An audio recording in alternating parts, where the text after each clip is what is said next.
Yesterday, I had a very stressful day.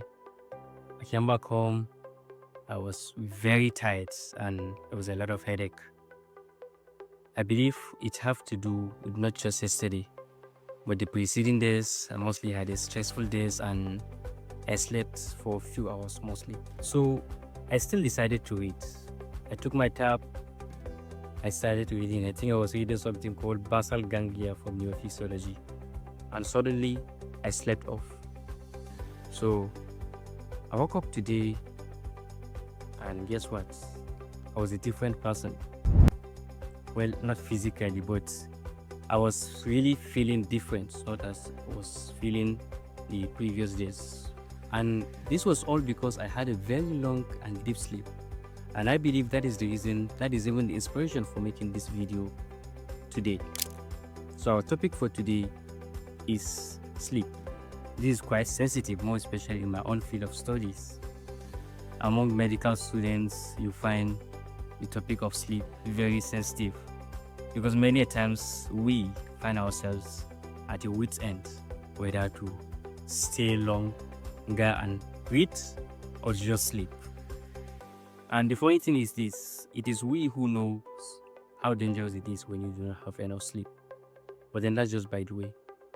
I would like to start by explaining some of the things that happened when we are sleeping, which will help me in laying the foundation for what I will be talking about in this video. Starting with, as we carry on to our day, long days starting from the morning to the evening, our body normally produces a chemical substance known as adenosine. This adenosine normally induce our brain and signal it that we need to sleep. After it accumulates, that is starting from the morning to evening, it accumulates in our body fluids and then it signals our brain by binding to a receptor telling us that we need to sleep. That is one. The second thing is that as we carry on through our day, our body also produces some waste products and toxins, which during our sleep, two processes take place. The first of which is that adenosine I mentioned earlier that accumulate and signal our brain that we need to sleep get converted into a different type of substance. And by the time we wake up, it is no longer there and so we do no longer feel sleepy. The second is a system in our brain. The fluid inside our brain has a system known as lymphatic system.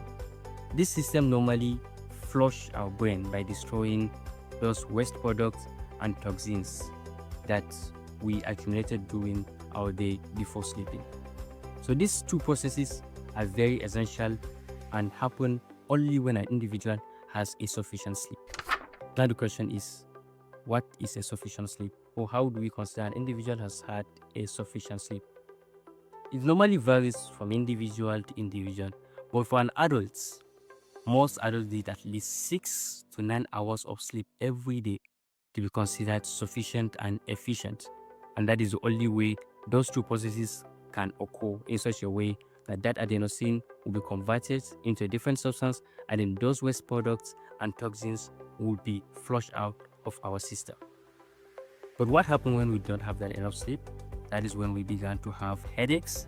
That is when we began to have a bad mood. I see that a lot in my classmates, more especially during exams or tests, because they don't have enough sleep and then their mood will just be very bad. That is when we began to feel tired.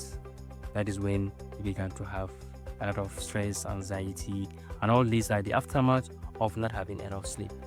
And that is why it is important for the sake of our physical and mental health to always have enough sleep.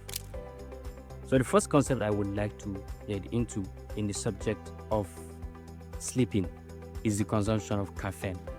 As we know, caffeine is found in coffee, is found in many carbonated drinks and even energy drinks. So what happens when you consume caffeine? These chemical substances in caffeine normally block the receptor that adenosine bind in our brain. Earlier I mentioned that during our day, our body produces adenosine, which signals our brain that we need to sleep.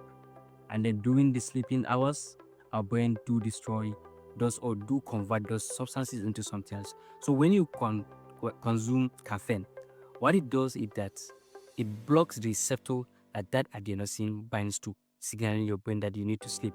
And that is why when you consume coffee or carbonated drinks or energy drinks, you might not feel sleepy, but those chemical substances that are accumulating are still there.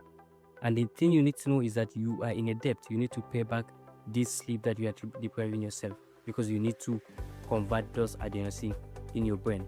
And that is why, although caffeine might be helpful to some extent during the day when we consume it, it keeps us alert, it keeps us effective and even efficient, but the consumption, as it is recommended, is that you should consume caffeine not less than 8 to 10 hours before your sleeping time, considering the half-life of that substances in caffeine. So if you are to sleep, let's say maybe 10 p.m., you are supposed to consume your caffeine anyway between 1 p.m. per quart, to have at least that 8 to 10 hours before your sleeping hours. That is one. Second is nap. You hear people saying, I will take a nap. So the concept of napping, for most people, it is important because it helps in changing their mood, it helps in increasing their alertness, it helps in increasing their cognition. I have a lot of friends that many times will be at school and they will be like, I will take a nap for 10, 15 minutes, 20 minutes, wake me up after 20 minutes, after 30 minutes. And I would realize that whenever they wake up after that nap, their efficiency increases. They will be studying and they will be understanding whatever it is that they are studying. So for most people, taking a nap is important. But for few, more especially when it is depriving them from having a deep sleep later when they are trying to have their long-term sleeping, then it is not good. If you normally take a nap in the day and you realize at night when you are trying to take your longer sleep, you can no longer fall into sleep, or it takes you a long time to fall into sleep, then napping is not for you. That is the general science. So sleep is very important. Let's know what we consume. Let's take a nap when it is good for us. Let's avoid that when it is not good for us. It is very important we have a good sleep. If you have come this far, I hope you have learned something important, and try like this video, share it, repost it, and subscribe to my channel.